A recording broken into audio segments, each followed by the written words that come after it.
आज की कहानी का शीर्षक है श्री कृष्ण के सिरदर्द की कहानी। राधा और कृष्ण के प्रेम के बारे में कौन नहीं जानता है।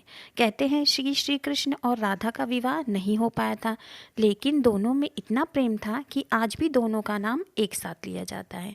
श्री कृष्ण का राधा के लिए प्रेम और राधा का कृष्ण के लिए समर्पण देखते ही बनता था।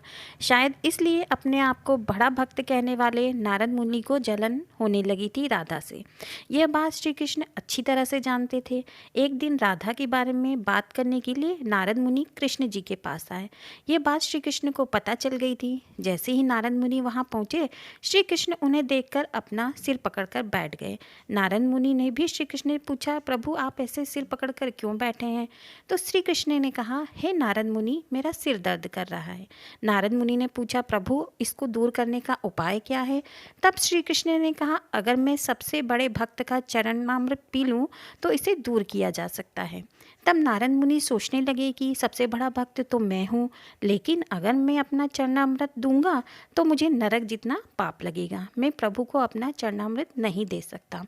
कुछ देर सोचने के बाद उनके मन में राधा का विचार आया और वे सोचने लगे कि लोग राधा को भी तो श्री कृष्ण का सबसे बड़ा भक्त मानते हैं, इसलिए क्यों ना उनके पास जाकर पूछा जाए।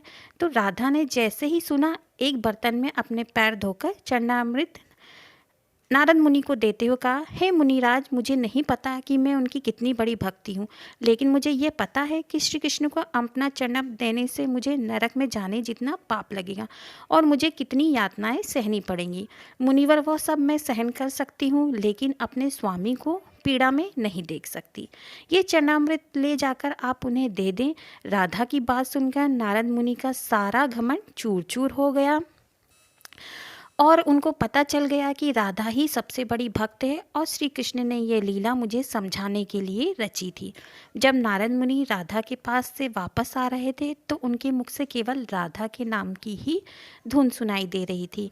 जब वे श्री कृष्ण के पास पहुँचे तो देखा कि वो श्री कृष्ण उनको देखकर केवल मुस्कुराए जा रहे थे और नारद मुनि ने भी सारी बात को समझकर उन्हें प्रणाम करते हुए कहा, राधे राधे।